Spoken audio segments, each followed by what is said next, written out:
Doing, Sean. All right, we're gonna go ahead and call to order this regular meeting of the Central Healthcare District. In here we have Sherry, myself, Shelley, Ken, and Rich. Are you on the line? Yes, I am. Thank you. With that, let's rise and do the Pledge of Allegiance. I pledge allegiance to the flag of the United States of America and to the republic for which it stands, one nation, under God, indivisible, with liberty and justice for all. Thank you. That brings us to item number 2, additions, modifications, or deletions from the agenda. I have none. Move on to item number 3. I will accept the motion to approve the agenda. A motion to approve the agenda. Thank you. Do I have a second? I'll second. Carrie? Aye. Ken? Right. Rich? Aye. And I will vote aye. That brings us to our public comment period, and we didn't receive anything in advance. Anyone want to make a public comment here? Or online? All right, well, hearing none, we will move on to item number 5. Resolution number 456, resolution of the Board of Directors of Seneca Healthcare District of commendation and appreciation to Brianna Denny, 2025 Employee of the Year. And it looks like Jenna Regan and I don't, is she here today? Are you gonna come in? She is. I believe that she is at lunch. Was this put on her calendar? I told her about it. We can table it. You guys are right. Diligent in her work. Yeah, if you don't mind coming back to it, I can send her a message from my. Thank you. Thank you. Yeah, we'll table item number 5, so Brianna is able to join us. So that moves us to item number 6, our staff reports. Sean, you're up first. Great, thank you. Happy New Year, board. 2020, going to be an amazing year for Seneca Healthcare. I think that 2026 is something we've all been building into. It's going to be amazing. There's going to be a lot of great things happening. There already are a lot of great things happening. So happy New Year to all of you. I've been out, obviously, on vacation visiting grandbabies, so excuse the verbal report. Get my written report done. Oh, There, he's 2.5 months old, and I'm telling you, change your life. It will change your life. So Just exact. I'm stuck. 2.5 Yeah, months. yeah, she's amazing. So my verbal report is, I'm not gonna give you any legislative updates at this point. I think that the world is so concerned with oil tankers, Venezuela, Minnesota, and all the other 10 billion things that are going on, that Congress is really having a hard time whether or not they're gonna reconciliation around HR 1. We are monitoring it all the time, HR 1, modeling, taking a look at some of the impacts, some of the relief that's coming across. Although nominal, it's, you know, there's discussion around relief, but there's nothing codified to the point that I can share with the board that we are in any way out of the woods when it comes to the great big beautiful bill or one big beautiful bill or whatever the heck it is. So continue monitoring. There's a lot going on in Washington that is taking precedent. So we'll continue to model as we find out more information, and I'll report to the board what we believe is happening. I'm reticent to provide any kind of public comment about it because I think it's so dynamic. That anybody that's in my opinion, anybody that's making comments about the impact of HR 1 is rubbing a crystal ball at this point. Even the professionals that we talk to on a regular basis are in a constant state of remodeling it, and working with us to try to get us to understand true impact. I don't want to add to the hyperbole. There's plenty of that. So being apolitical, just looking at from an operations perspective, I think that we're still not far enough down that pathway to really understand. There will be impact. I just don't know what it looks like. Okay. Sean, where do you get your information? Which organization? I get it mostly from California Hospital Association, from DHLF, from the Association of Critical Access Hospitals, rural hospitals. They're having a big one to talk about HR 1 impact. I'm not going to be going to that, but it is an online. So Rich, we're trying to reach out to all of our Washington advocation, statewide advocation groups. And DHLF is, you know, their financial side models this on a regular basis around cost reporting, IGT, and everything that might affect. So we're relying upon those that are headlong into this all the time. Do you have a recommendation for an additional one that we should be talking to? Oh, no, everybody's doing it. How about HFMA? Are they doing anything, You know, I've seen nothing from HFMA. No, nothing from HFMA that have come out and been able to model it or have an opinion around HR1. Okay. Thank you. Yeah, sure. Um, our swing bed program, I just wanted to update you that we have been in preparation, Judy, actually not myself, but we have been in preparation now for months on our swing bed program. I spoke with Judy earlier and Brady, and we're about 80% there. We're waiting for January 19th. Our physical therapist will be coming in, and that's a key component to, if you will, shaping out the swing program. But we've been doing some moves in preparation, been ordering some equipment. So we'll let you know that we are paying a lot of attention to our swing program. That is a critical factor for us. And for the first time in, I haven't seen it, so 5 years, we are going to add that to our services. And I think that's critically important. I believe that we are going to have a huge response to offering our swing program, and it's going to be pretty dynamic. So stand by. It's really baking out quite well. We're doing a really good job. Multidisciplinary due diligence is going on. So we're not just seeing it from one perspective. We are gathering everybody's perspective on how we do this correctly. So good stuff. I want to give a lot of props to Judy and to Brady about pulling this together. So our podiatrist started yesterday. Yeah. And today he saw 5 patients and he's rounding on the long-term care. So first 2 days and he's jumping right in. He's basically looked at me and said, "Hey man, put me to work. Let's go." Specialty care at Seneca Hospital. Right. So more specialty care. That's part of the whole programmatic activity. As we lean into the new facility, and the capability of that new facility, program development is paramount. Whether it's shooting high in the sky a joint program, which we're very capable of doing, or some advanced technologies or programmatic things to do. That new building we're starting to build in now. So the 2026 is going to be really pushing toward the opening of the new facility, establishing it now so that we can really launch in a big way when we get our new environment. Do we have capability now to do podiatric surgeries? We do. Cool, yeah. Yeah, and we're outfitting for podiatric surgery. But minor stuff until we get a good laminar airflow and Yeah. things going. Okay.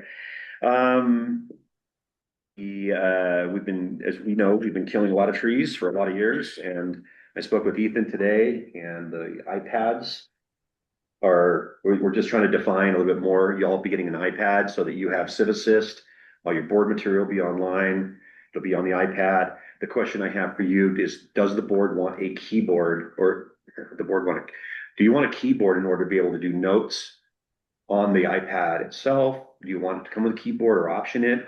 Or we want you to use it electronically for these meetings, instead of the reams and reams and reams of paper. You must have seen my office. I like the capability of being to make notes as I'm reading things. Okay, so I do. So get with me or Ethan directly or whoever, or Deborah, if you would like a keyboard to go with that iPad for note taking. Now, if we have a keyboard for an iPad, will it just work or does it have to be? Don't they just plug in? Oh, yeah. Are they wireless or? So there's a couple different types that we can get. If we stick with the current model of iPad that we were going to get, you can get it with the case and it's Bluetooth. Or if you would prefer to have the magnet type, we can look into that, but usually just building it into the case and then connecting via Bluetooth is the easiest. Nothing can break with it, that sort of thing. If it breaks, it can be replaced, the whole thing, so. So you just charge one thing? Yep. Okay.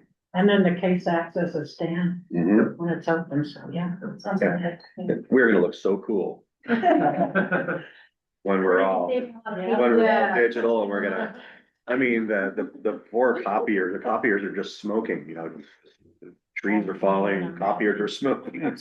It's crazy. We were invited, recently, Chelsea, I can't remember the date, it was before Christmas, I believe, to the Plymouth County Board of Supervisors to present on the new facility and the status of healthcare in the great District 3 Northwest. We gave them a full rendition, they asked questions, very well received by the board.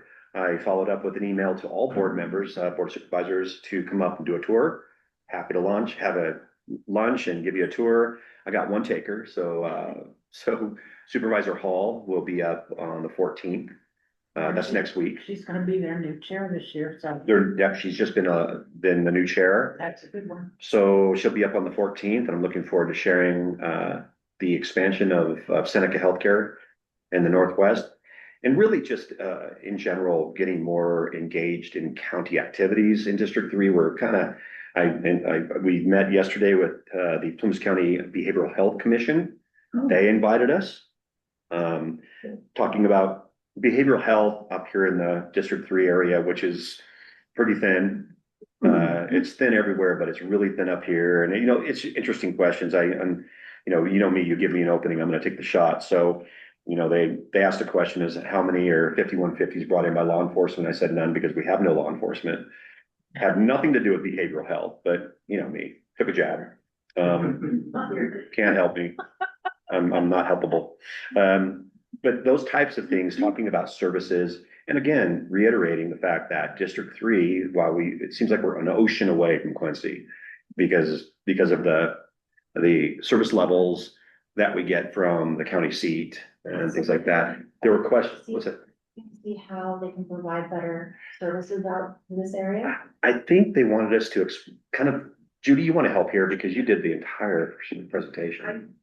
That, from what I gathered yesterday, it's, they have several new members on the commission, and I think they're trying to orient themselves to what's really happening out there in each district. So they wanted us to share, you know, what we're seeing, and, but they're just inviting several different stakeholders, schools, hospitals, fire departments, law enforcement, so that they have a better understanding, because they can't really change anything, but they can advise the board of supervisors. And so I think they're just trying to educate themselves, which I have a high level of respect for. Yeah, absolutely. That's their approach. So it was good. I did, you know, take the chance to say that District 3 will be people are going to be coming to county meetings more, because I think that they need to hear what's going on up here. One of them had never been up here, didn't even know where Chester was. I think that's fascinating. Yes. It was very, the whole meeting was very Quincy centric again. You know, talking about outreach to high schools, which high schools? Quincy High. So it's a matter of just awareness. Right. They really wanted to know, as we move into the new building, what capabilities we have there. Judy did a good job of sharing our new emergency room and how people that are on hold have not been released. Either way, direction of an inpatient or an outpatient really impacts our ability to medically care for patients as they're taking a room.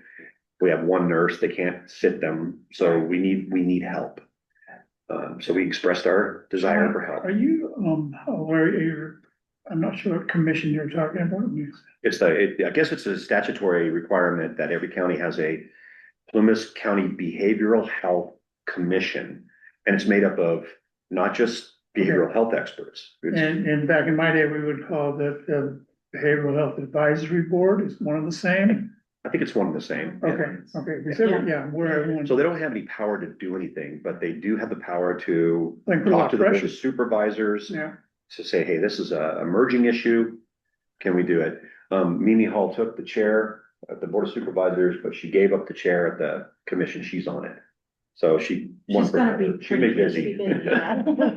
But overall, it was good. I think that they were excited. I also invited them up to do a tour of the new facility, to look at the difference between 1952 and Yeah. 2026, 7-ish. So I think they'll take us up on it. Mimi's gonna serve both sides of that. So, Well, at the very least to have somebody look at where the monies are currently going that are supposed to be designated for behavioral health.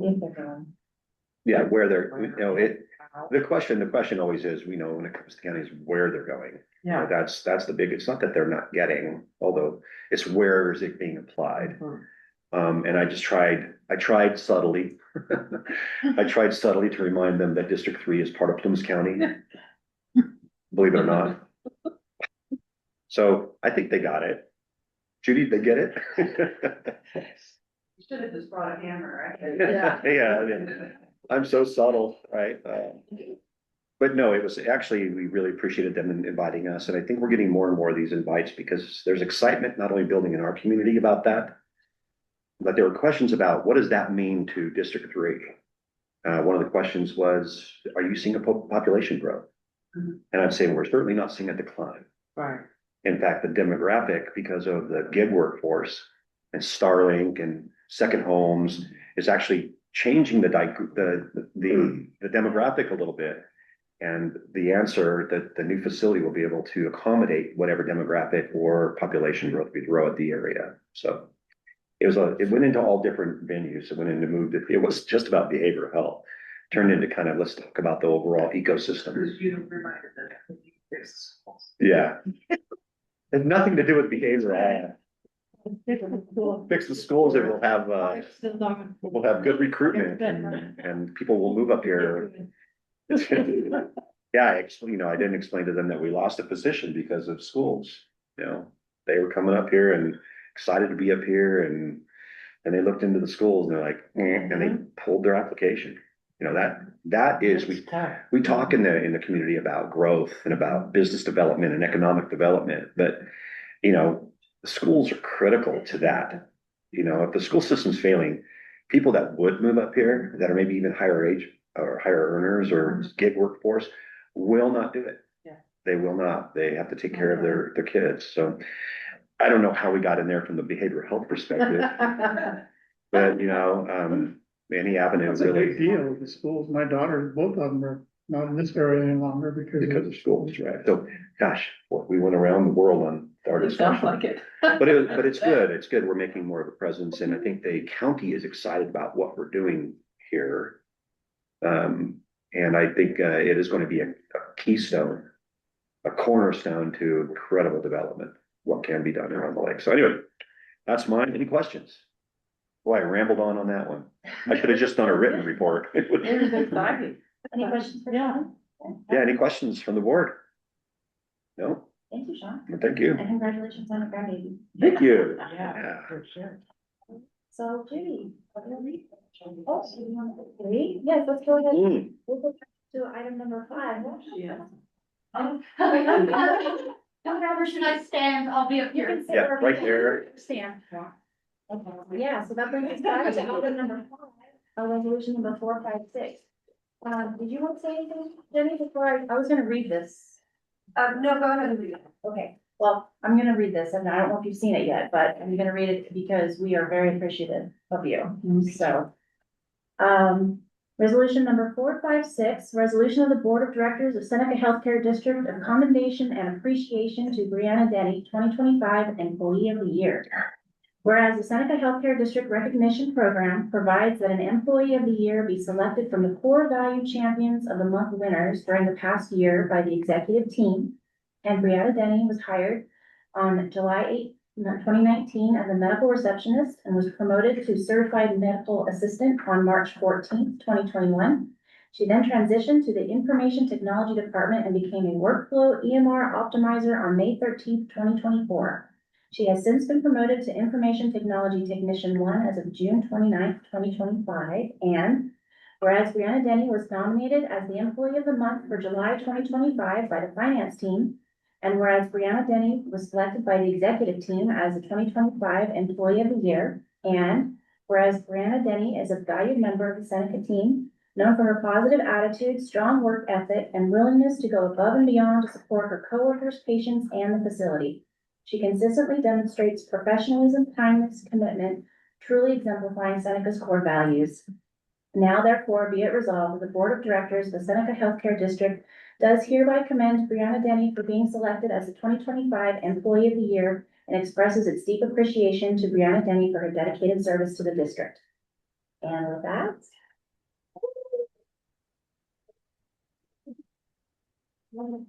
Well deserved. I move approval of resolution 456. Thank you. Do I have a second? Second. Thank you. All in favor, Shelley? Aye. Ken? Aye. Rich? Aye. Sherry? Aye. And I'll vote aye. I can't vote, but good job, Brianna. Congratulations. Okay, thank you so much. If we're gonna get that sent in today, then we'll get. So I think that brings us back to you, reports, Katie.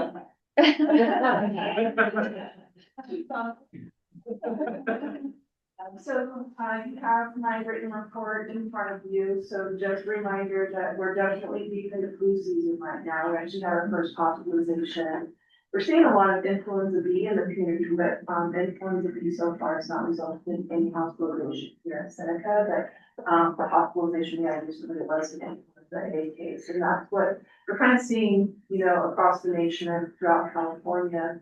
Whereas about 3 weeks ago, California was reporting activity as low, and after Christmas, it immediately come high. And it's across all age ranges as well. So just be careful, wash your hands. As far as, emergency services, Sean touched pretty well on our visit with the Behavioral Health Commission yesterday. In preparation for that meeting, though, I gathered some statistics because we really weren't sure what they wanted to hear from us. And so it was really interesting. It was painful, especially for Candace, to try and extract information about our acute behavioral health patients that we received in the ER. So we're working on how we can potentially filter that out better through Cerner. How many did 40% represent?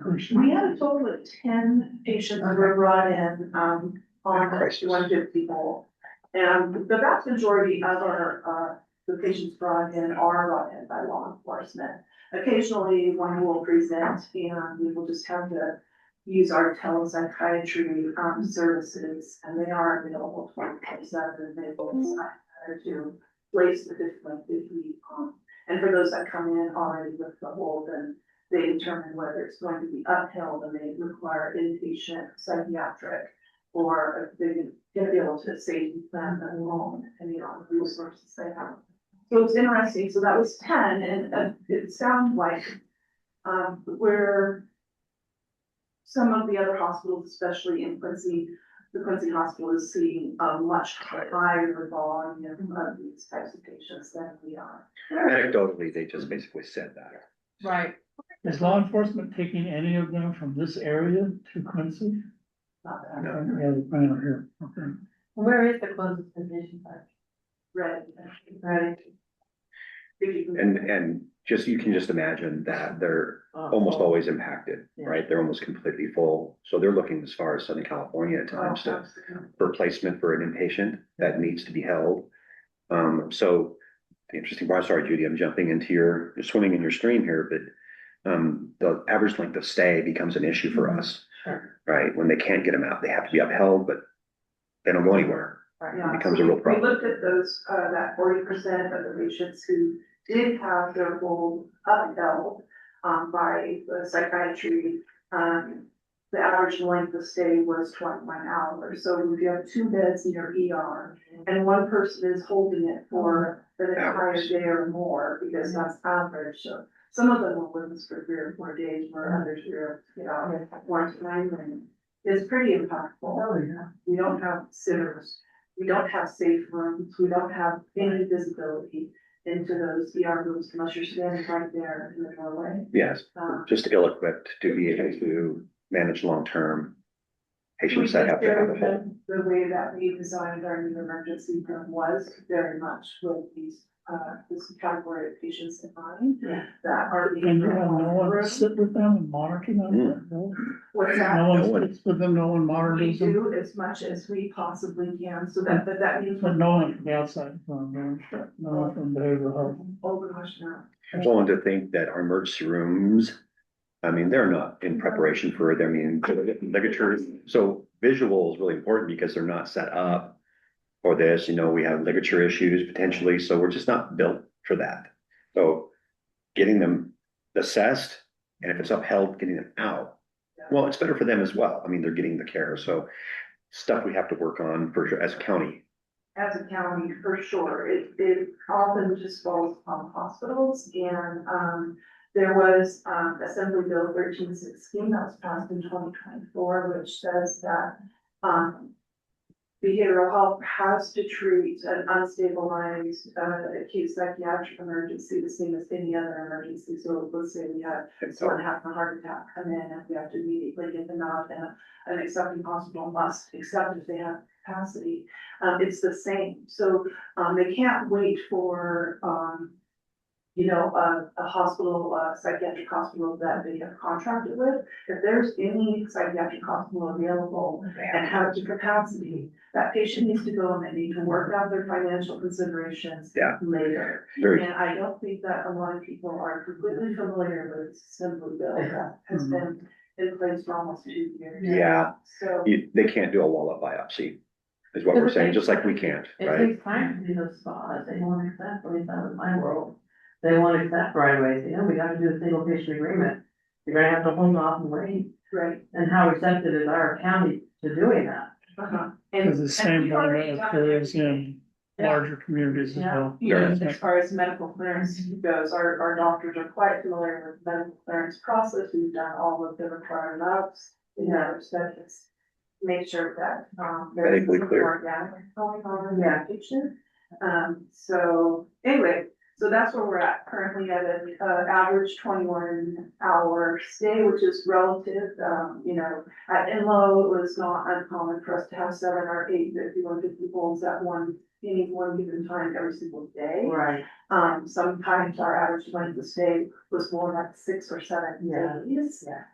So from that standpoint, it looks like we're doing pretty good, but we have 2 beds, we're not doing. Right, and we probably had more appropriate spaces for them to be held. And had a lot more resources. Yes. Yeah, get direct visibility, Right.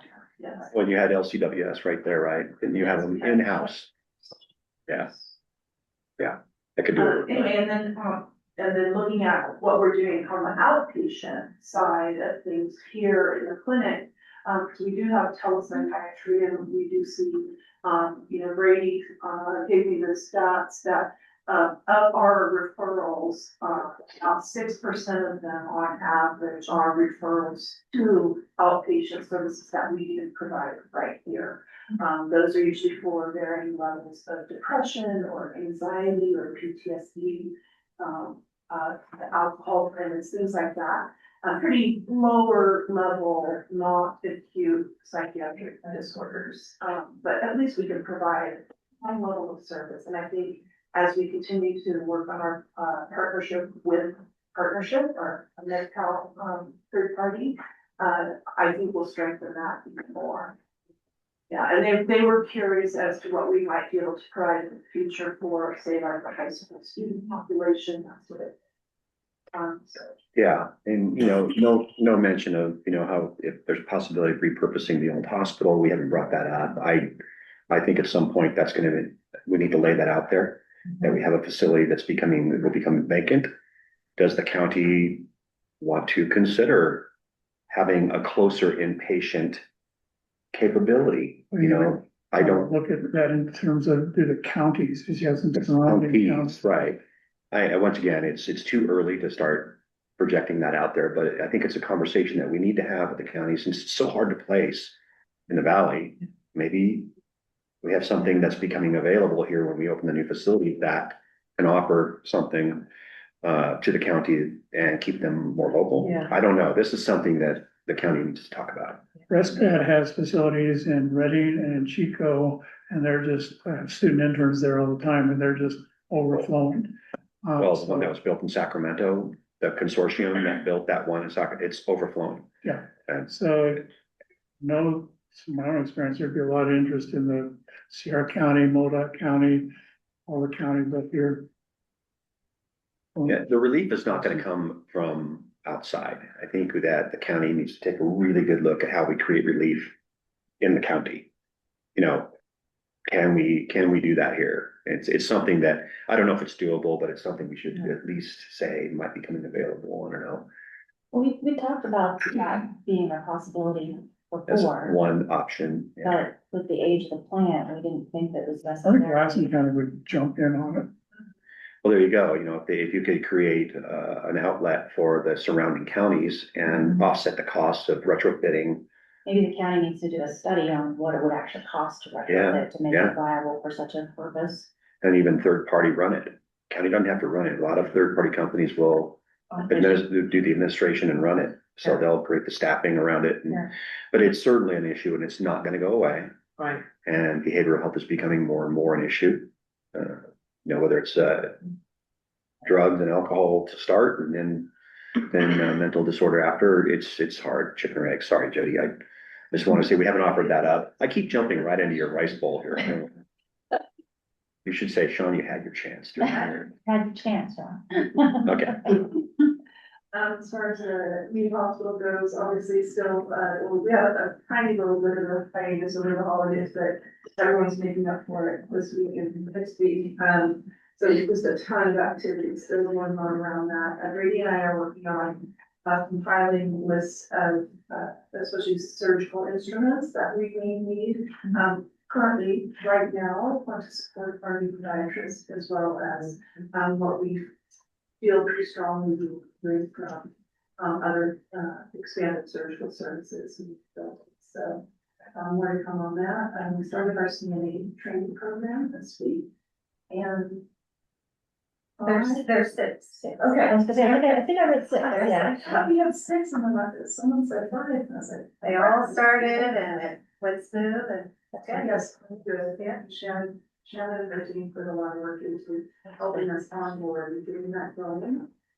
We did have our long-term care annual survey recently, and we got our final findings, and they are tight. I mean, a couple of documentation issues, but they would like to see CCC's chart a little bit more on certain areas and than the dark ice machine. The other ice machines.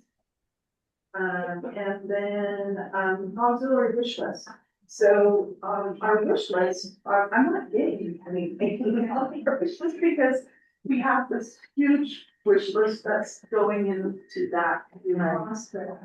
So, but, Yato did look at their bylaws and basically they can support anything that supports the mission of our services here as hospital. So we can get a little more creative this year. I wonder if they could help with the clinic build out in some.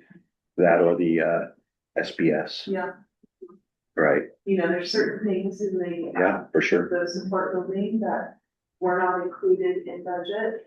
For instance, office furniture, things like that. We can look at some of our surgical instruments.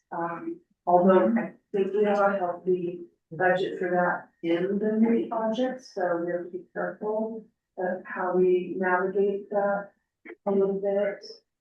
But it's just a little bit different this year because we're gonna have all these shiny new things. We know what isn't going to make sense to take over there. And we know what is absolutely going to be purchased as a result of the space, so. Waste and, Sean touched on the Swing Bed program, where you'll be here on January 19th. Really excited to be filming. I was gonna ask a question on that. Maybe this is more of a trust question on swim program. And I'm assuming we're gonna kind of slowly get the program going. At some point, will we be communicating with the community about Mhm. and how? Because I think the term swing isn't gonna mean anything to Right. a regular layperson. So. We've talked about that because we don't want to confuse the community because Swing Bed has very high regulatory, as far as qualifying hospitalization in order to qualify to be admitted, et cetera. So, one of the things, we just submitted, Casey Broussard submitted the SHIP grant. And the way we are hoping to utilize those funds is for, education for the frontline staff that may not have experience in managing swing bed patients, as well as, we're expanding our interqual. So, our ER physicians use interqual to determine appropriateness of hospitalization. There's also a module specific to swing bed admissions. And so, we're hoping we will get that grant funding to support that so that we can ensure that we're admitting the right types of patients for the right, under the right rules as far as getting the number of therapy hours, et cetera. But and so our focus is on that, and so we don't really feel like we need to do a lot of external communication while we're working on that process and getting the team going. But once she's ready to start doing the outpatient visits, that's when Chelsea's team will begin and really get it out to the community. That we have, more availability for physical therapy beyond what Steve Brown is able to do because he's at.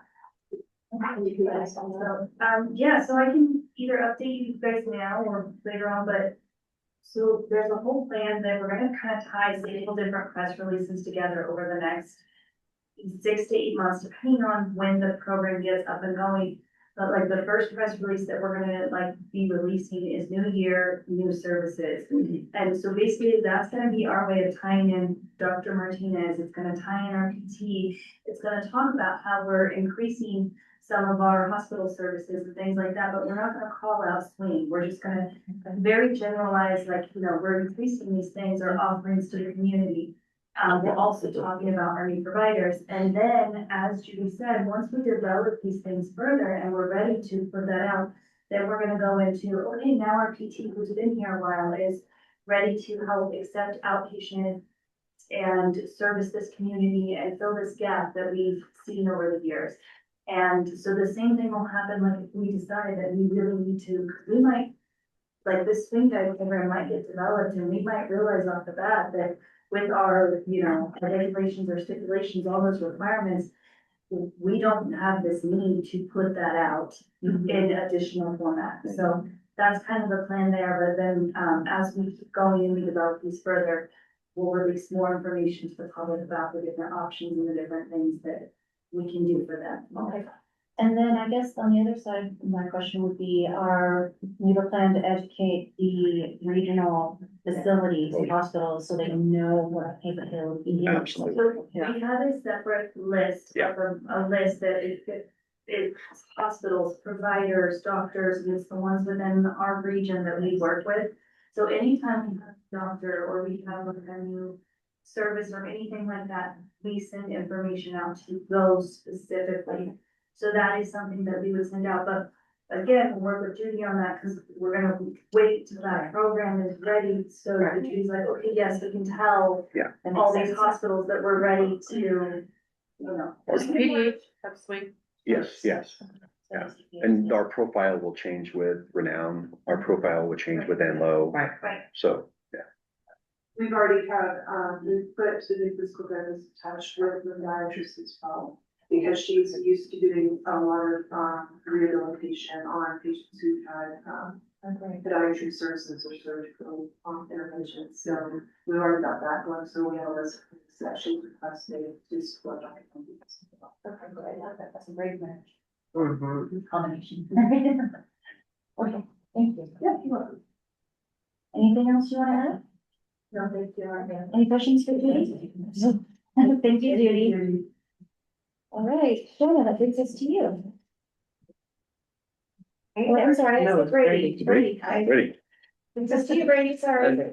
Um, I was still flipping through it. so, over the holiday, we're definitely into winter, so kudos to Linda's team and Ethan's team to keeping the facility running.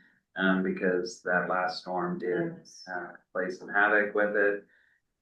Ethan will talk a little bit more detail of stuff that he's doing over the winter. We've had a lot of moves, Dr. Ware retired, so getting the offices ready and all of that. So everybody has been, kind of pitching in to get that done.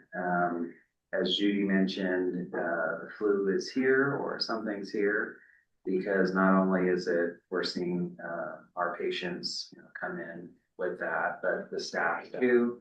So over the last couple of weeks, it's been, small staffing models and we've all been, helping whoever's here to get things done. So everybody's doing great. Staffing wise, we have quite a few positions posted. And so we're going through that process. Our goal is to get, over the next couple months, get the positions filled before we get into the summer months and the volume really starts. Talking about the volume, usually we have kind of the dips.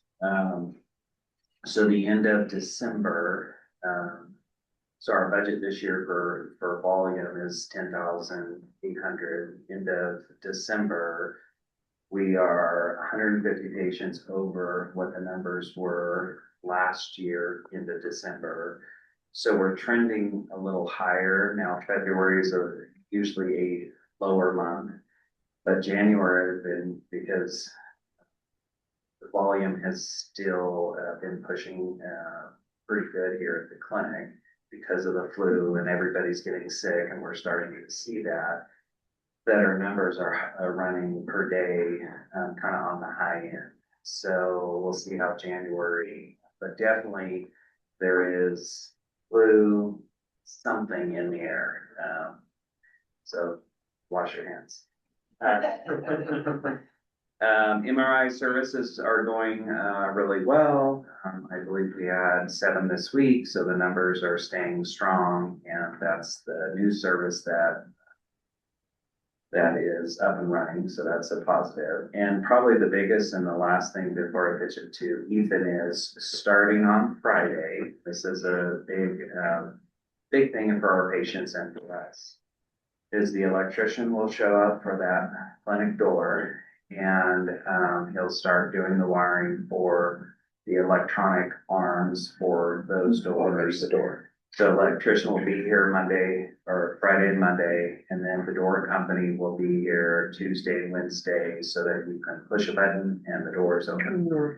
So for everybody doing wheelchairs or running wheelchairs through, it's gonna be so much better for the patients, because that is tricky. There's the little things that make it feel like. Yeah, I mean, just a little button makes it go like that. So that's kind of the big thing, and Ethan, passing it on to you. Thanks, Brady. As Brady spoke to, we did have 2 notable outages over this last month, one for power on Christmas and one for our Frontier following week.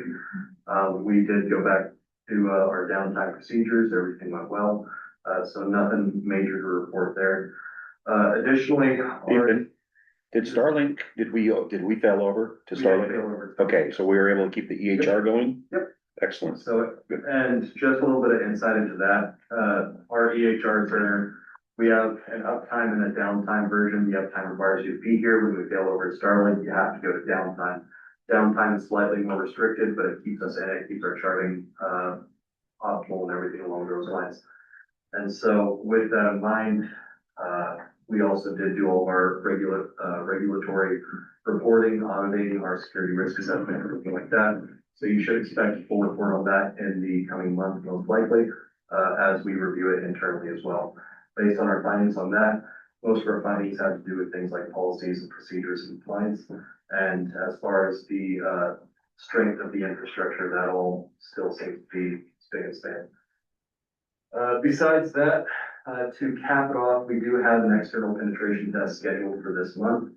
And so that will add to it and make sure that as we transition to the new hospital and build the infrastructure over there, it is strong to push, that we don't have any glaring weaknesses or vulnerabilities that we are bringing to it. So if we're doing a lot of work, especially over these next 3 months, make sure prior to the move, everything is good to go.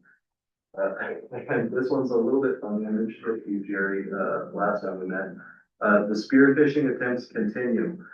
We received no less than 5 notices this month that someone claiming to be either Jerry or Sean are reaching out and requesting gift cards. Well,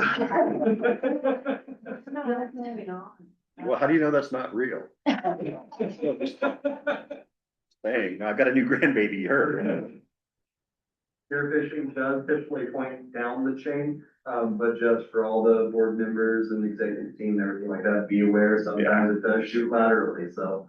I know that we're all smart people here, smart people still sometimes make mistakes, so just wanted to make sure I mentioned it. Besides that, there's a lot in the chain. We have, starting August is when we're projecting that all hands will be on deck for the new build within our team. So until then, we're doing all of our preparatory work and making sure that all projects are completed by then so that we can really put all of our attention towards that. With that in mind, to kind of help with the load, we finally have our fourth member coming in on Monday. So we'll begin her training and she will be an excellent part of the team. So, Excellent. Good work, Ethan. appreciate it. Any other questions? Question for Brady? No?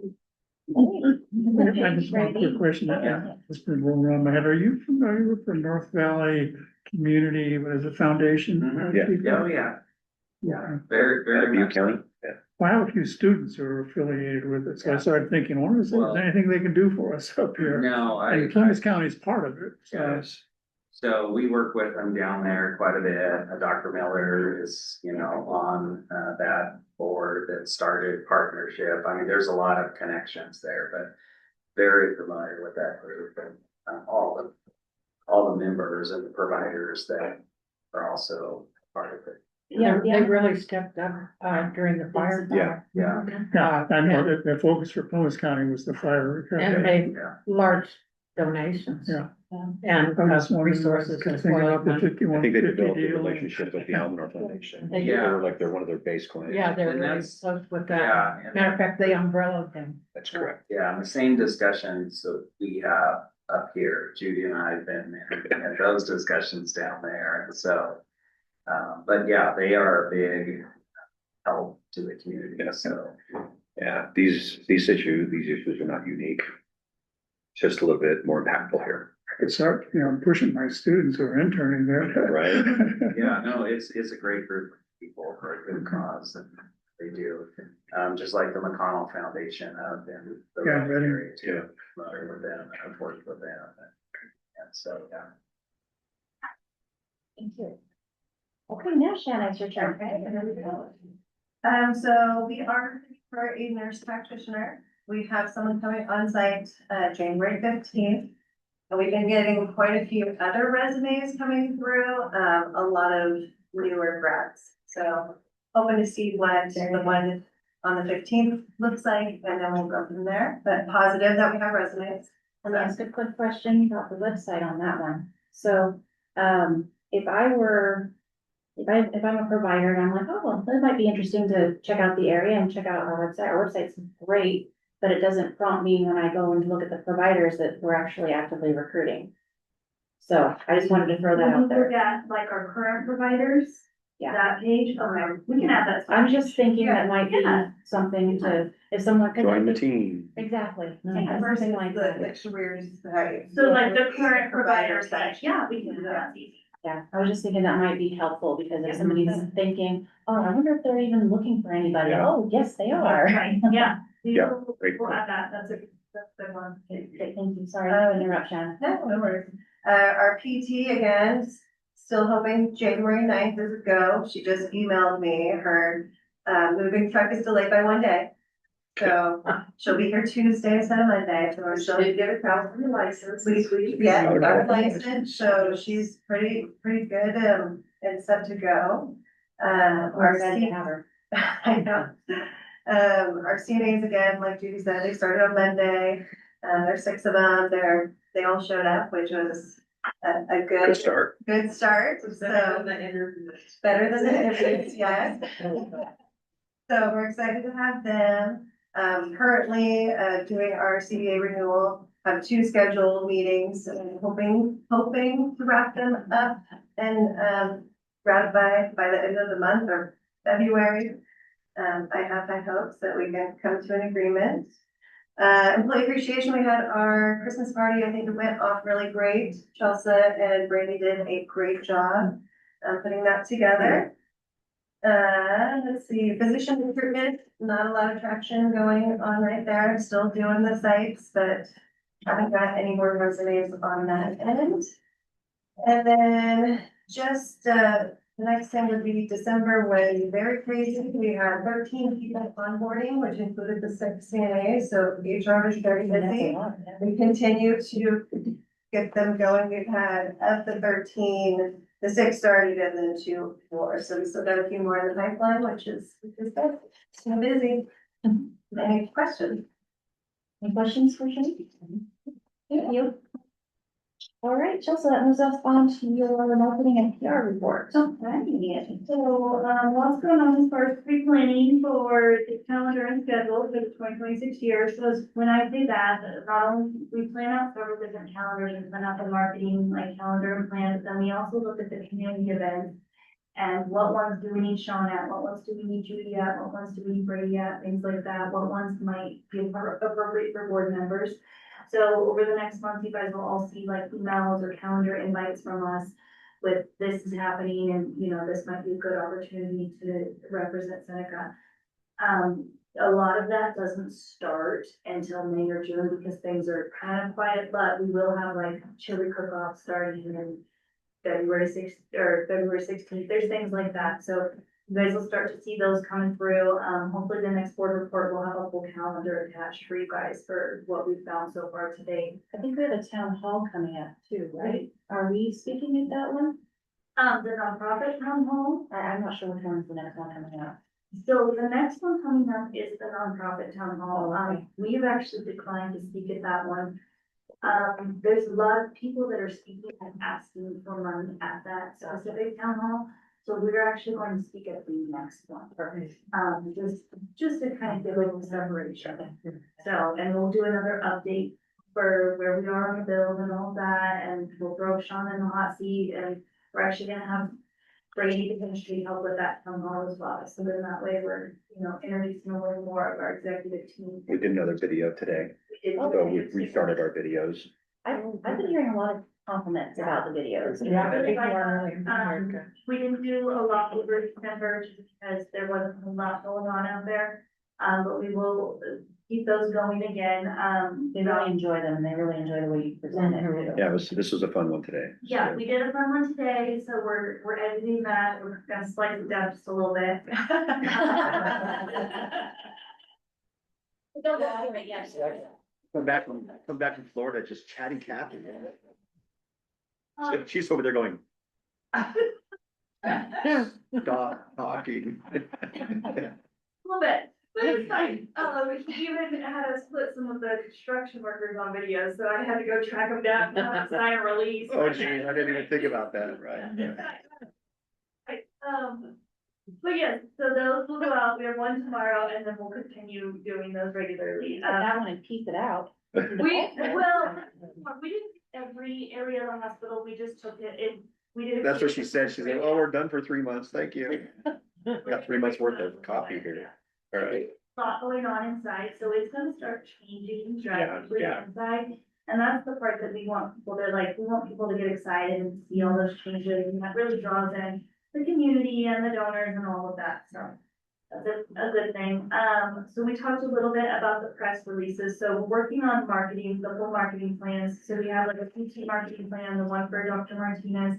And then the swing bed, but that is really gonna be dependent on how things unfold. So all of those are things that are in the works. One of the things that we're still working on is the MRI stuff. So we still have plans over the next several months to continue to push that out to the community, that if the service is back, that it's reliable. So that people do realize too, especially if their primary care is in Susanville, they can say, actually, can you request an MRI at Seneca, so I can just get it close to home or whatever. And we have it more frequently than we ever did. too. Yeah. Right, and so we are working on, but that's gonna take time to build up with the community, that trust of, oh, it's reliable, it's here. And so, but we are working on pushing that out, and, we're trying to get some patient like, Testimony. thank you. Yeah, Yeah. it's a hard I one. did see one in the newsletter, I think, about the MRI. Yes. Yeah, so we will continue that through this first quarter. And then, yeah, we just have the different things that we're going on through the marketing plan for this next year. And working on all of the different things. Any questions? Because I'm like, Kick off to the new year. Awesome. yeah. Any questions for Chelsea on that? No? Thank you, Chelsea. Let's go on to your foundation report. All right, so foundation, so, we are still doing the Vitamin. It's kind of slowed down a little bit, which we expected. We're also starting to get to the point where we can't open it up more than a month at a time because Yeah, I was gonna say. anytime we're not gonna be able to get to those meetings soon, so we're opening them up, through the end of January right now, and then, Jimmy's gonna talk with me the last week of January, we're gonna See. decide if we Yeah, can they're- still open it.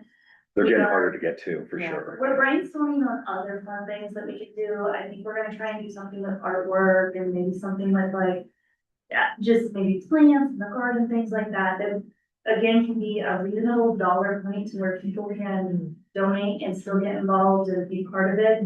But it's, you know, so we're brainstorming ideas. If you guys have stuff, let us know.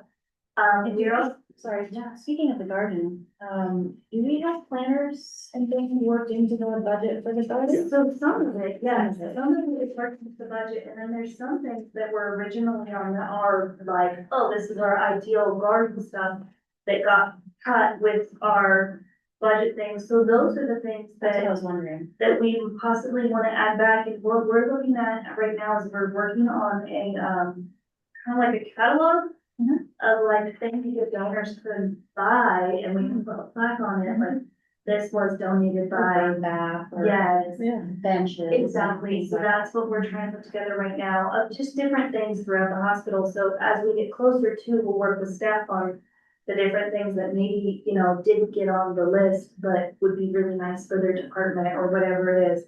And gardens is definitely one of those spaces that the first original concept was like, ooh, this is super, you know, and it's still, they're still beautiful, but definitely there's stuff we can add to the catalog of things that people could donate. So, that's the intention.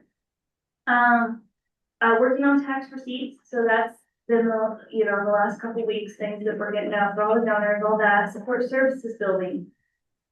So the plans were submitted to the county before the end of the year, so those are in with the county right now, and waiting on feedback from the county. We've done a second installment on the building itself with the foundation.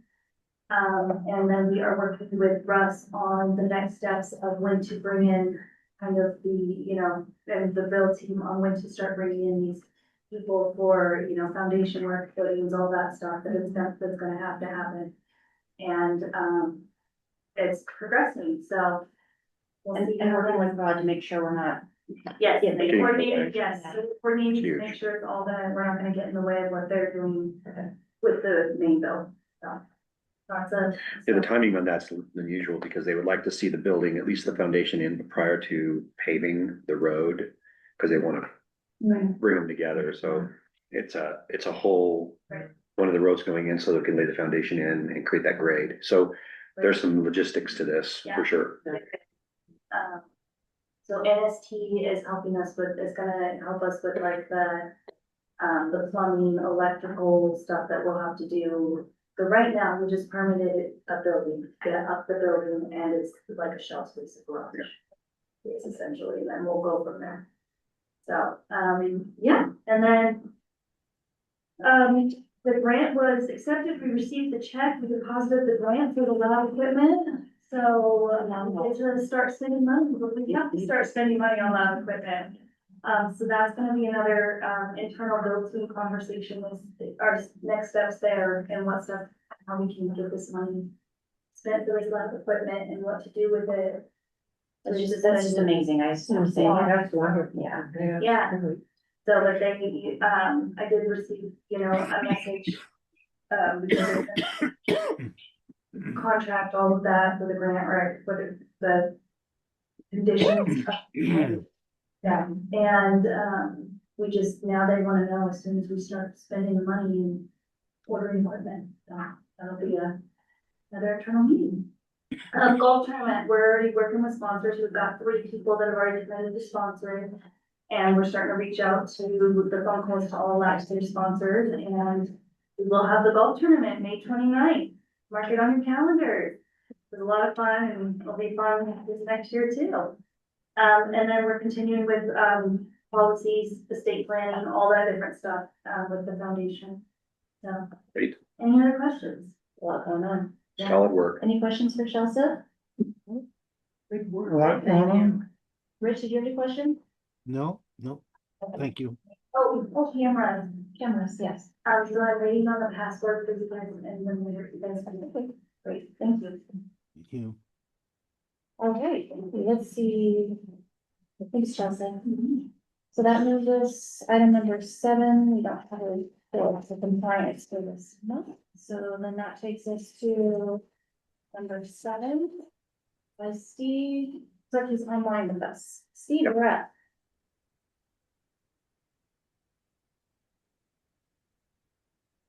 Jump right to page 2 if we could. All You. right, I think you can do that on your phone.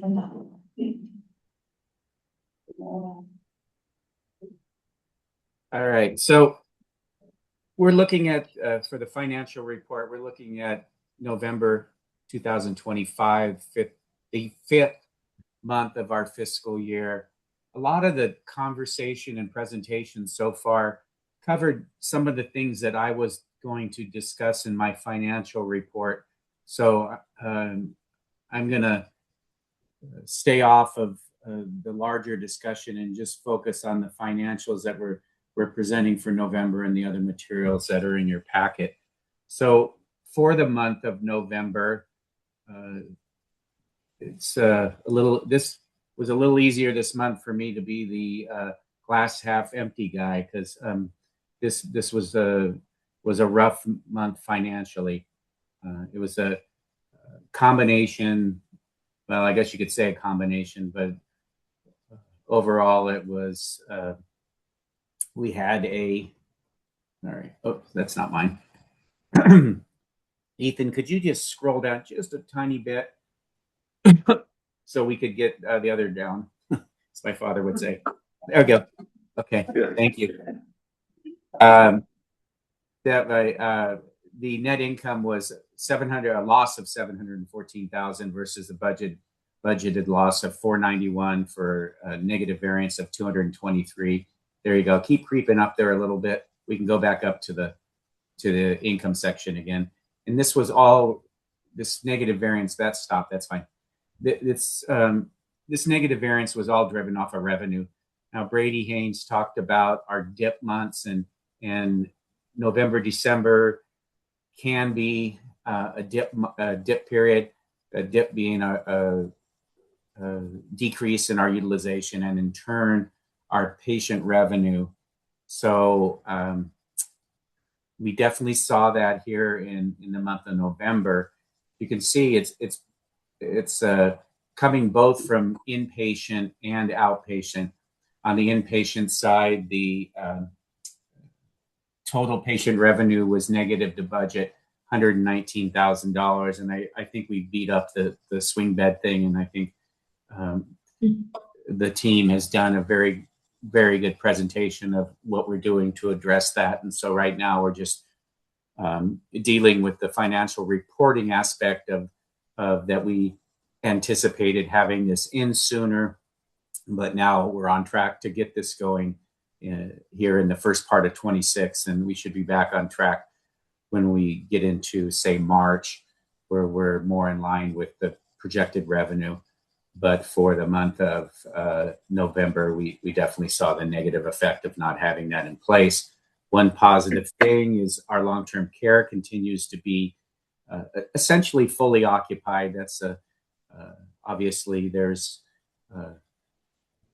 discharges, if you will, from the facility, and then it takes a little bit of time to put another placement in to fill it up to the 16 available beds. And so because of that, we've been running above budget on average daily census, where our budget is 15, and we've been running above 15, which again is essentially saying we're full, and then we just have that temporary period when we have a discharge to place another admit, which we've done recently again.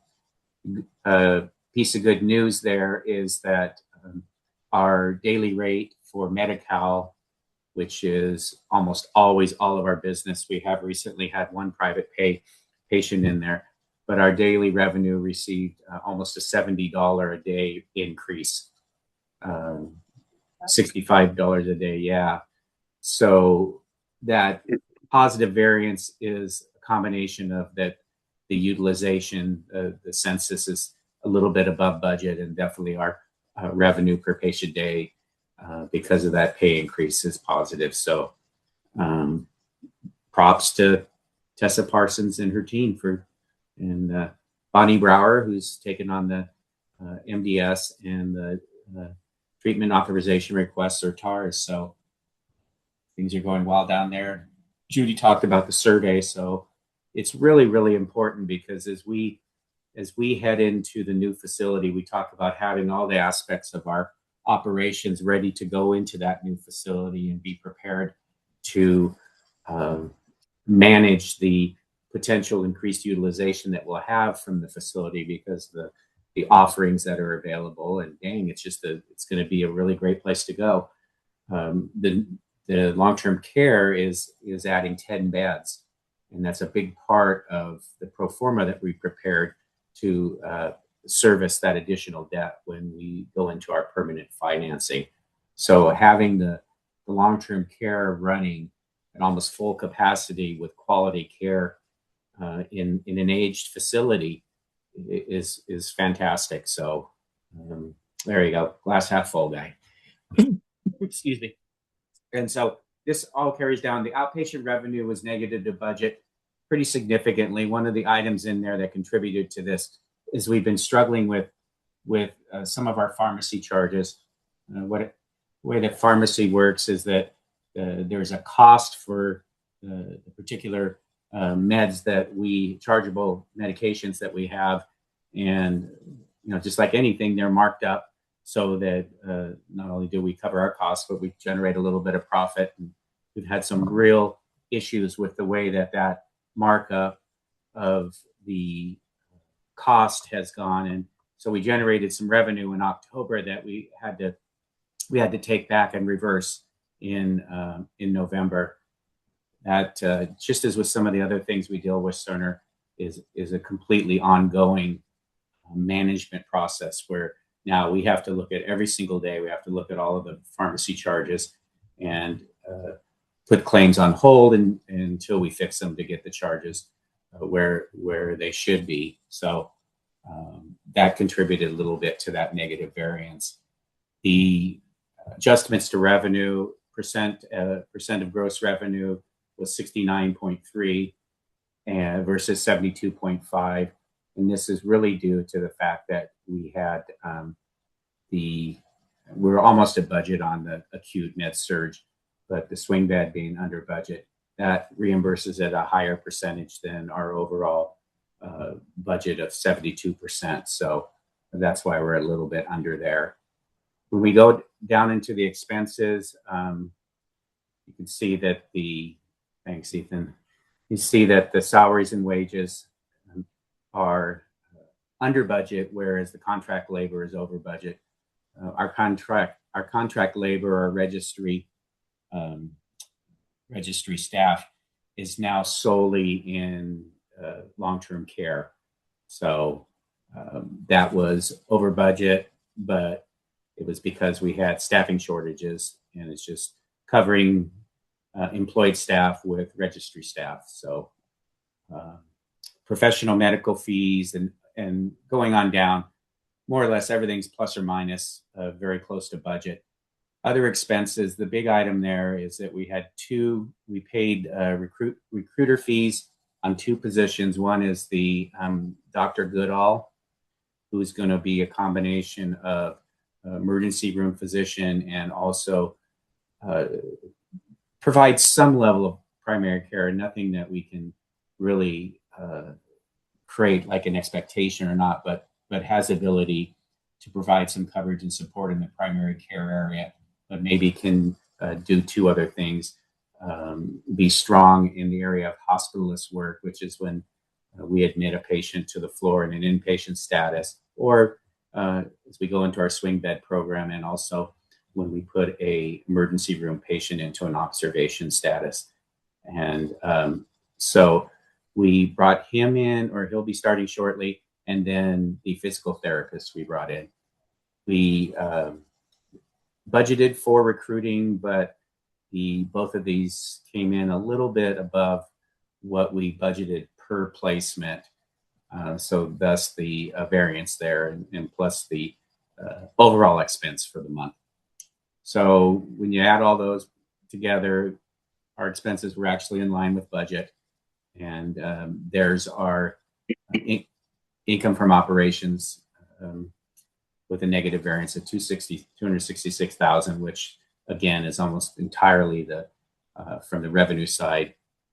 As per usual, the interest income is positive to budget. The interest income is the loan draw funds for the interim financing on the project that we haven't taken into payments for the contractors or the other related expenses of the project.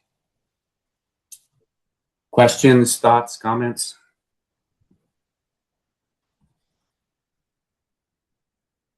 Not very many, Steve. Okay. Ethan, we can just stay here. No, actually, let's go back to page 1. You can bet there's one of the other documents. Yeah, thank you. Which document? Just slide up, The first one. go back to that and slide up. There you go. Right there. Sorry, just down a little bit. Okay, so just 2 items of note. The days cash on hand decreased from 72.83 to 26.12. This was due to one, the loss for the month, but also we made our calendar year 2024 rate range IGT of $2.82 million. On the accounts receivable side, we did see a significant decrease in accounts receivable, $397,000. This was from October. This was related to, mainly related to that we were able to resolve the issues surrounding radiology services, that claims are getting held up with any radiology services pending receiving the teleradiology read, and in turn adding the professional fee. That was resolved in October. We billed out all those claims and we started to receive the payments in the month of November.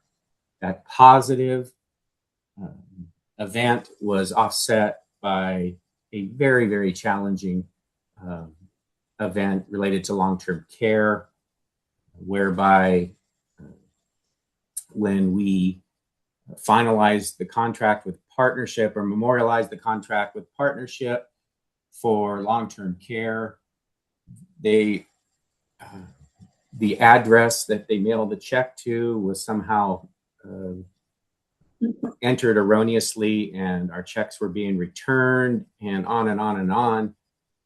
I'm happy to report that today we received a check from Partnership Health Plan for $1.2 million. That represents the full settlement of all claims with them through the month of November 2025. We are also in the process of setting up electronic payment for both long-term care and the clinic. Although the clinic, we have no issues with receiving the payments. It's just the idea of the time for physical checks to be mailed, received, and processed. So now all of that will be electronic in the very near future. And that's the financial report for November. Any questions after that additional commentary? Any other questions? No? Thank you, Move for Steve. acceptance. Would you move approve, Rich? Move for acceptance. Thank you. Got a second? Second. Second. All in favor, Rich? Aye. Sherry? Aye. Shelley? Aye. Ken? Aye. I'll vote aye. All right, so I think that brings us then, Steve, to our updated cash flow report.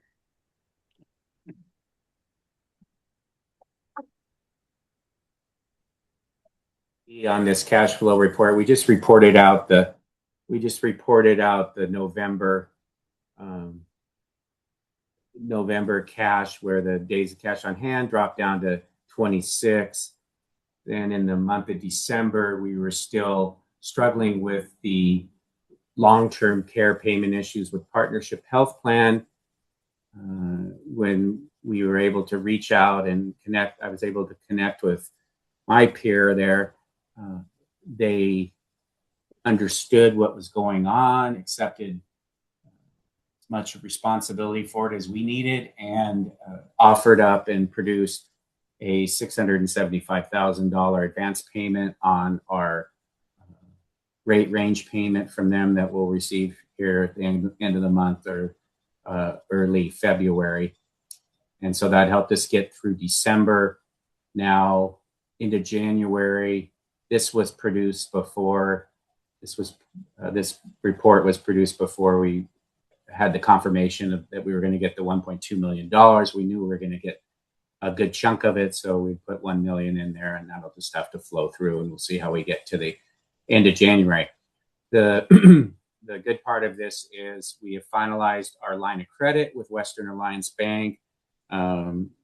It will be funded on next Monday or whenever the 13th is. I guess that's Tuesday.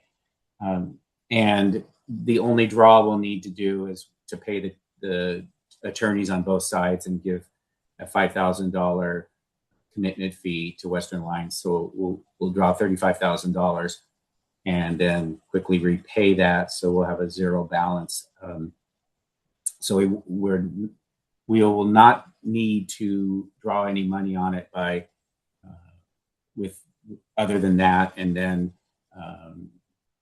through March 31st, which is when we have to have it paid off. They did put a couple little changes on the line of credit for this first period, but it's not going to affect us because we will not need funding to get us through until the rate range payments come in at the end of this month and 1st of February. So we're essentially off and running. You'll see January right now we're projecting that we will have 35 days cash on hand at the end of January. And then after the rate range payment comes in, we will have projecting 120 days. And that includes making both the QIP and DHDP IGTs. And one thing about the DHDP IGT is that previously we thought our IGT was going to be quite a bit lower than that. We thought it was going to be 104,000. We did receive the final invoicing from another acronym, DHCS, and which we will pay in both of those amounts, the 387 and the 180. We'll pay that in the middle of February. We know what our supplemental payment will be for QIP, that $1,290,000. And again, yahoos to Heather Hemping and Casey and Katie Neely and Care Management for scoring 100 on their audit of the program, and thus enabling us to receive the maximum amount of supplemental payment available to us. What we don't know yet is what the DHDP supplemental payment is going to be. I should know that tomorrow when I have a call with the district hospital leadership forum. So, but that's a increase of what we previously presented to you of a few $100,000. So that was positive. And those are the only changes or the only things of note within this that you have previously seen. Yeah.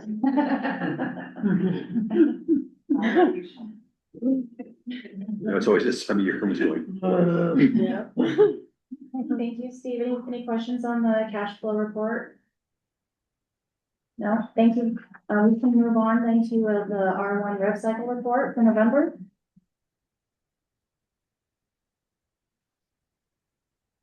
I want to note here is the R1 report that is contained within the scorecard card, I just want to remind everyone again, it's all of our Cerner revenue. It's just the hospital and clinic revenue. The long-term care, it's within AmeriCare, is in a separate, both a separate system and also a separate report. This is typically the last page of your presentation. So the Cerner hospital revenue, or hospital AR, dropped, and our days went down from 91.2 to 86.9, and it would have gone down lower, but we had a drop, as you can see, up above their average daily revenue dropped from 62, well, it's in thousands, 62.9 to 58.4. So very positive movement. And Ethan, if you could go one more page, there we go. And here's where we show that the reduction in the unbilled AR, and that unbilled AR number there, the 20.2 to 14.4, that's days of revenue. And it would have been even lower for November if we hadn't had an issue with how Cerner was considering the claim status, even though the claims were going to our billing company or software clearinghouse. Cerner was still reflecting them as not billed. That's been corrected, and now in December and into January, we've got our discharge not final bill. You can see above the days is the dollars and thousands. It was 843. We're back now down into the 500. So significant improvement with that. And again, that was just something that it was nothing we did. It was nothing R1 did. It was just a big Cerner thing, that just the things we deal with. So, and that's kudos to you and your team, Steve, for these numbers trending the way they are. Well, so Steve, what about the AR greater than 90 days for insurance? On the, I don't know what page it was on the R1 report, but I think if you scroll up to the first, yeah, that AR. Mm-hmm. Mm-hmm. So what's the story with that?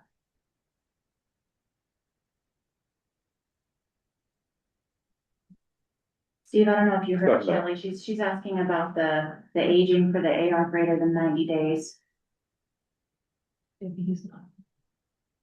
I can hear you. I guess you guys can't hear me. Oh, now we can hear you. Oh, yeah. A little bit of creep. I think probably it's kind of an interesting answer, but I think it's somewhat reflective of that we build so much revenue and converted it that our under 90 decreased and the over 90 kind of stayed in its same amount, and so the total AR goes down, and so that number is going to move. So we're just going to have to watch that for December, Shelley. And if it doesn't come down, then we'll ask R1 to go back and do a dive into it and say, hey, we need you guys to do a review of that. Now, one thing is, I think we're a victim of our own success there because we brought the numbers down so low. 25.3 is still right at the target, just barely above. So again, it's just, I think there's some algebra going on there, and but we will look at it when we get to December. And again, if this number is not coming down, and certainly if it's growing, then we'll put up the flag and say, well, hey. I was looking at the AR greater than 90 days for November of 25. It's 49.2, so definite creep up, equating to 2.49 million. Is that a problem with Cerner at all?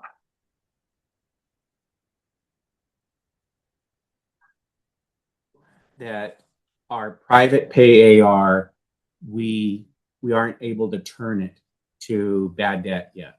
It's something that we sent to Cerner when we gave our report. We said, hey, we don't have that ability. So that private pay AR goes nowhere. Normally it would go away. So it stays kind of stable. And again, if the AR, the total AR goes down, then that percentage is going to go up. But in this month, we did see the third party, the insurance AR, go up. So it is going to push that up. And we're just going to struggle with that. Let's see. So if you look at total self-pay AR days, Shelley, the line right above it, it went up a little bit. But our total insurance AR days went down. And again, I think the biggest chunk of that going down is in the under 90 days, is all that September, October, maybe not November, but that September and October radiology related AR that we billed, that we converted because they were good claims. So it's just something we'll keep an eye on and see if if we need to do anything focused. But until Cerner comes forward and finishes the build on the self-pay for us to be able to send those self-pay accounts to collections, then we're going to be dealing with that somewhat ugly number there. Now, the good news is, if you dig into the reports there, we are getting payments, and we're getting pretty good payments on self-pay. So we use the term, whoever people are going to pay their bill are going to pay their bill, and those people are paying their bill, and that gives us comfort that our, with the exception of pharmacy maybe, that our bills are accurate and our bills are good, and they're getting to the insurance company, they're getting adjudicated, and the amount that's converted to the patient is accurate, and the patient is comfortable with it, and they're paying it. And that's just kind of the way we look at it. We do get some inquiries, and we do get some negative inquiries, if you will. And we look into those, but generally speaking, our self-pay collections are fairly strong. Thank you, Steve. Thank you. Any other questions on the R1 cycle report? Okay, thank you, Steve. Is there anything you want to note on the interim financing and project payment update? It's the same thing, straightforward, nothing really there. We did have, let's see. Nope, just if there's anything there that you ever have questions or concerns. One thing that's interesting is we are almost fully funded on our the COP interest. We'll have 8 payments this year. So in August of 2026, we'll make our last funded interest payments for the COPs, and then we won't have to make payments anymore into all the way till June of 2017, when we do what we call the takeout of the debt. So it's kind of a thing that we might want to talk about with the treasurers group, the treasurers meeting and all, since we really can handle that from a budget perspective. It might be a good idea for us to take that money and continue to make those monthly payments. And we could go into the permanent financing in our first payment, essentially having the first full year fully funded. So it's just something we can talk about. Okay, yeah, definitely. Let's certainly discuss that further. All right. Thank you, Steve. Any other questions for Steve? All right, we will move on then to item number 8, new critical access hospital and skilled nursing facility contingency usage request 011. Do we have Donna on? Oh, there she is. Hi, Donna. Hey, Donna. Hey, everyone. Alrighty, so starting with the other document, the contingency usage requests. Very, Up one more on number 8. There There you go. There you go. Thank you. yeah, just the memo, I think will be fine. Great. Um, so, request for owner's contingency, we have, this is less than the, amount associated with Sean and Steve's approval level. So this is as an information only, to the board. We needed to, do a retest of the mock-up windows. So what we do is have both a vacuum pressure test as well as a water intrusion test with pressure on the window done in order to ensure that the installation of those windows is such that it's going to withstand the weather. And we had the first test. Both, we have two different types of windows. We have punch windows and storefront windows, and the first one, both of them failed. So we had to retest. There was it's kind of unclear the reasoning behind the need for retest on that second one. We had some flashing needing to be redone. We had the windows reinstalled. And then what ended up happening was the punch windows passed, but the storefront windows still failed. So we had to then schedule a third mock-up test for the storefront windows. And we are still talking about, frankly, whether that test was a pass or a fail, where both the designer, the commissioning consultant, and myself are working to get together to discuss the results. But bottom line is the commissioning consultant had only planned on one test. The second test, again, the fault is very unclear. So this is the 16,500 is for two tests, so it's 82.50 each.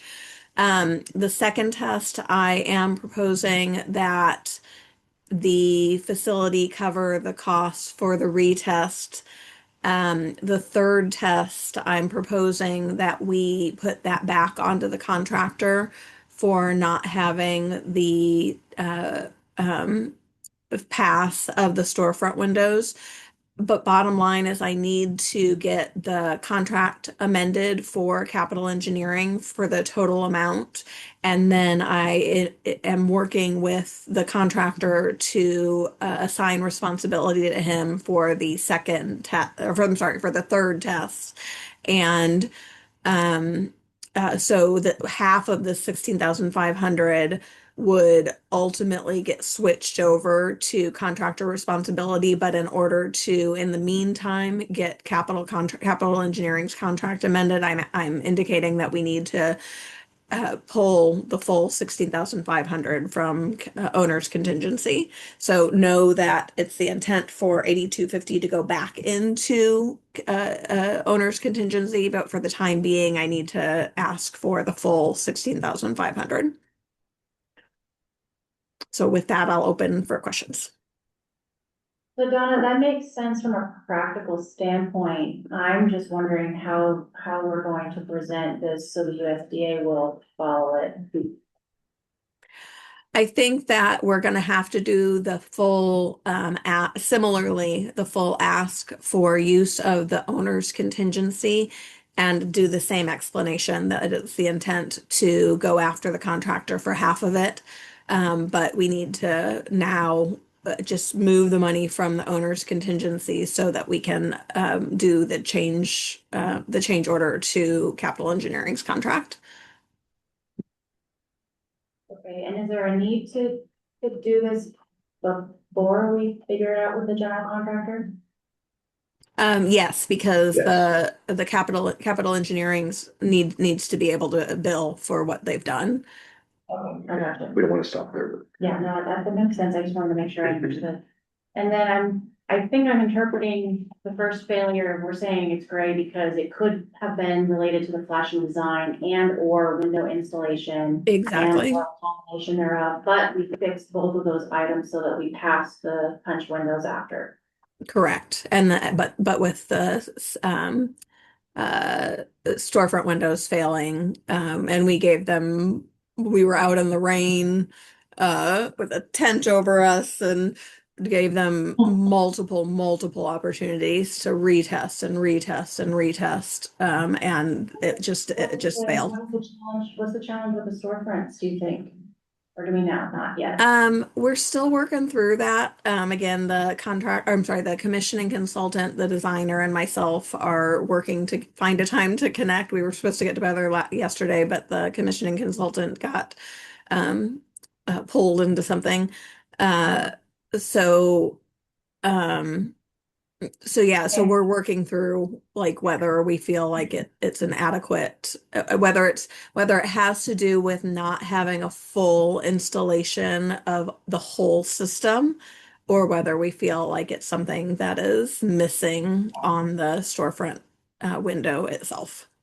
Yeah, we definitely don't want those leaking. No, Correct. we got two of them. Let's not have them. Not really. All right. Any other questions for Donna on this? No. All right, thank you, Donna. Since this is informational only, then we can. Geez, I didn't even get to give my definitions. You can if I'd like to You share. gave me a 45 feet to approve it, but believe me, Dawn and I went back and forth on this because I didn't think the window failed, Right. but she's quite convincing. Like you say, we need to be certain. You're right. Well, for sure, and at this point, there's a couple buildings no longer with us, so. Well, we need to get them moving down the path. That's what this is all about. So thank you, Donna, for presenting. Yeah, thank you. All right, so I think that brings us then to item number 9, new critical access hospital, skilled nursing facility, general update. Is there very much? Yeah. All righty. Schedule, we are getting closer with Monley Hamlin. I'm hoping to have this resolved and back to you by the meeting at the end of the month. So this is getting close. The budget still tracking, no concerns with the total project budget of 80.5 million. For the contingency usage requests, we're still it's almost like, so we're tracking things differently for the board as opposed to USDA. They no longer are, or they don't want to see our contingency usage requests as the executive team and Jerry have heard. And so I'm still tracking this here on our reporting as contingency usage requests, but I frankly have to break it out differently for USDA. But by doing change orders for different contracts as opposed to how the contingency usage request memo is written. But nonetheless, what I've summarized here where all the different contingency usage requests are. And I'm hopeful pending, I'm hopeful that that USDA can get through these. We're almost to a point where the contract review that they had to do on everyone's contract is almost done. And so then all the all the subsequent change orders that are that happen because as a result of these contingency usage requests will then get processed through. And I'm hopeful by the end of the month that we'll be able to clear all these contingency usage requests. And even though and in referencing them as change orders to USDA, have them behind us. Donna, do we have a date yet for when their next visit will be? We don't. Mm-mm. Okay. No. Um, so yeah, we have gotten some feedback on the Monley Hamlin's change order 4. We've gone back and forth. I think we've gotten everything answered that they have on that, and I'm finalizing change order 5 and what will be change order. I had to do 5 and 6 because there just wasn't enough line items on their form to get it all onto one. So we'll be doing 5 and 6 for the previous contingency usage requests associated with Monley Hamlin. And then 7 will be I'm going to reinstitute the schedule change order. And again, hope to get that back on the table. Uh,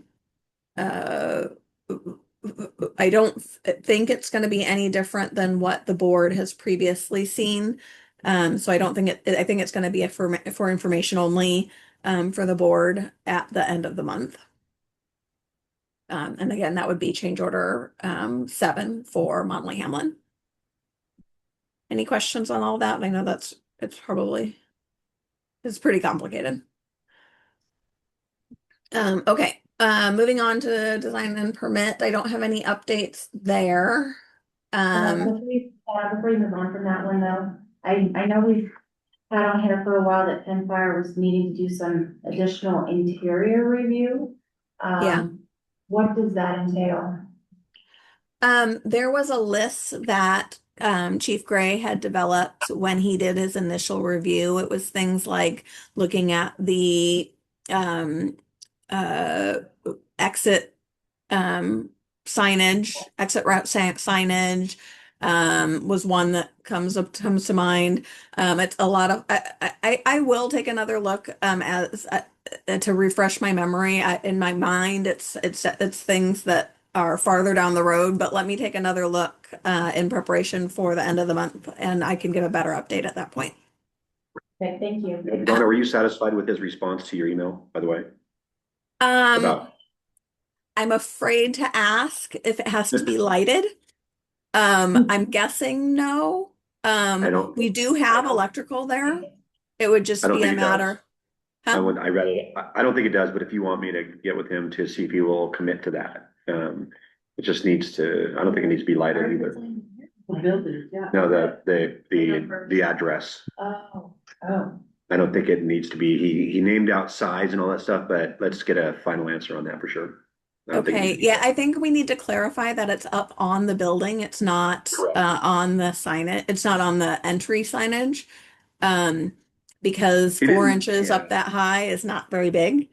He didn't seem very concerned about it. I mean, the entire fire department's going to know where the hospital is, but yeah, regulatory wise, I think we're just trying to hit that mark. Yeah. So sorry to interrupt. I just wanted to make sure that you got that email. Okay, good. Yeah. Okay.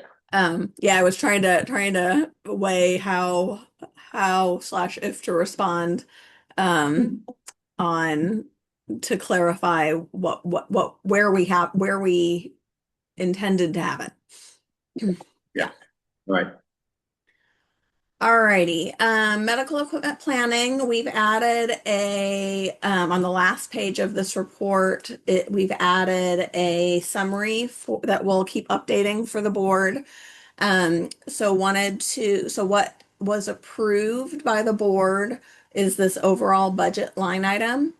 And I wanted to be able to show to the board what we've purchased from that overall budget, what we've purchased since the last reporting, and the total purchased along with the remaining budget with an explanation of what that is that's been purchased since the last reporting.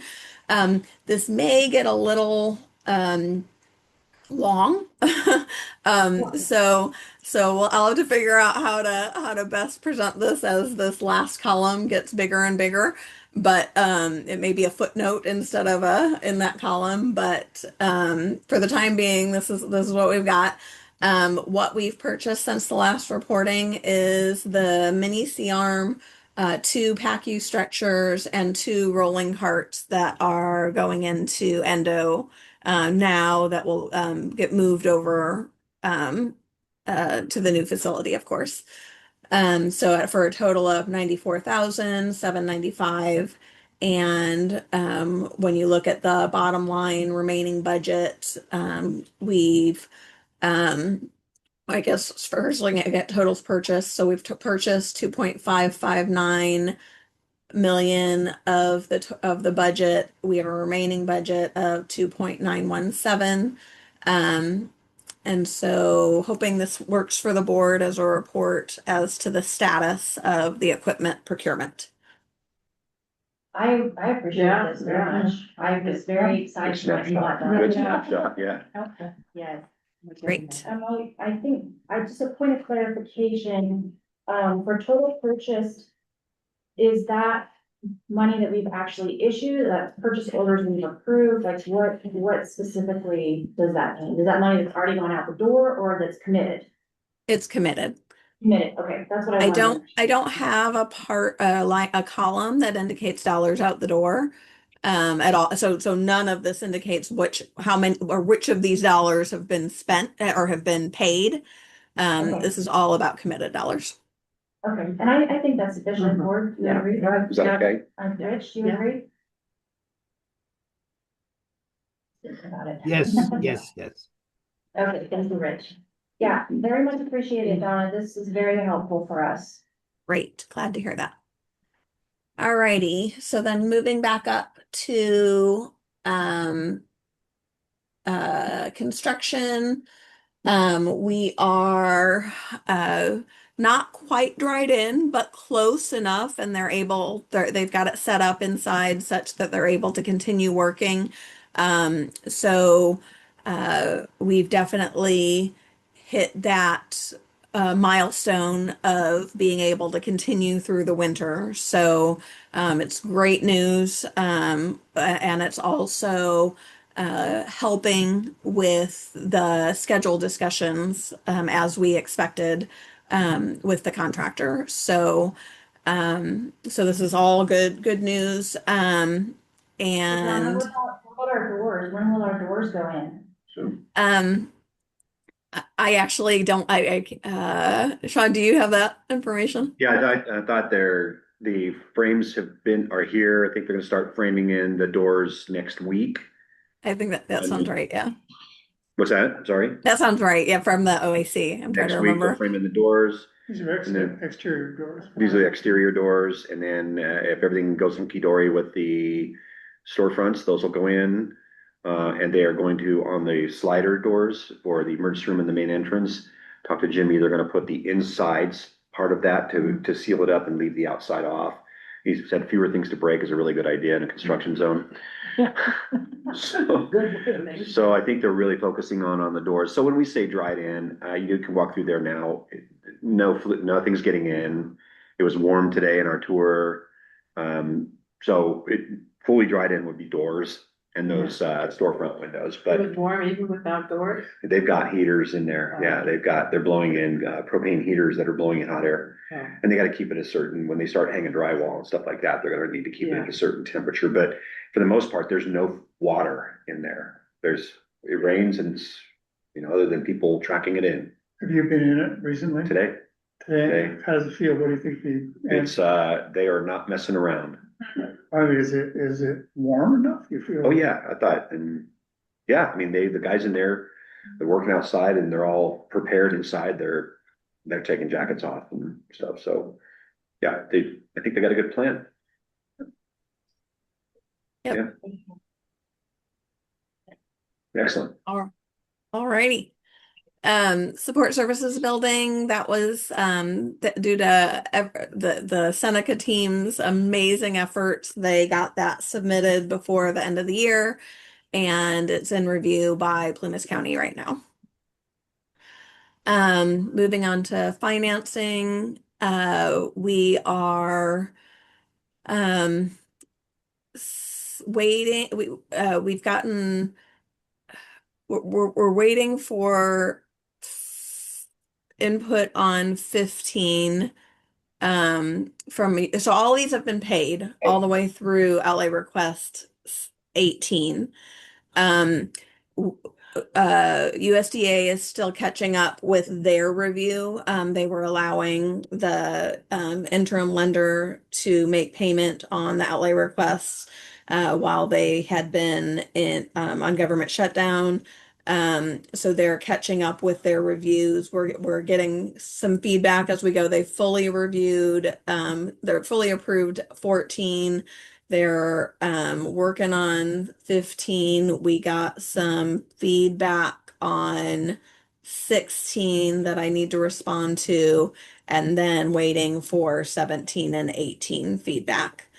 So in the meantime, 19 is for the work associated with December. So that one will be going in as soon as I can get the pay app from Monley Hamlin. Perfect. That was my next question, is if we're still able to continue with this process. Yeah, yeah, And they're playing catch up. Yeah. For sure. yeah. I'm not sure how 19 is gonna go. They had said through 18 to go for Western Alliance to pay, but they're still behind. So I don't know if they're gonna relinquish on 19 as well, or where that tipping point is. Okay, thank you. Licensing staff and stock. We did get the 2 proposals. We are meeting with both entities next week and anticipate having a recommendation to you guys for the end of the month meeting. For the assistance for staff and stock, for licensing and staff and stock. And with that, I'll take questions. Thank you. Any questions for Donna? Great report, Donna. Thank you. Yeah. Thank you. Thank you, Donna. So with that, that brings us to item number 10, policies and procedures. Board members, any comments, questions? Okay. And motion to approve. All right, do I have a second? Second. Thank you. All in favor, Ken? Right. Shelley? Aye. Sherry? Aye. Rich? Aye. And I will vote aye. So that brings us to closed session. We're meeting in closed session pursuant to Government Code 54956.9, Office of Legal Counsel, Health and Safety Code 32106, reports involving trade secrets, conference with legal counsel, existing litigation pursuant to Government Code Section 54956.9 D1, and closed session pursuant to Government Code Section 54957, public employee performance evaluation. And we are. All right, we are back out of closed session.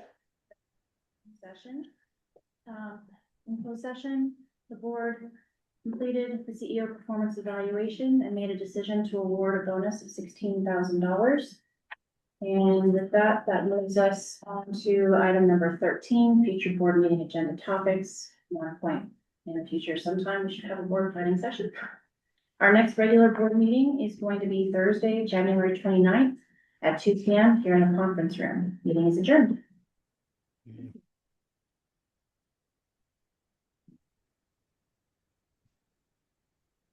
Okay.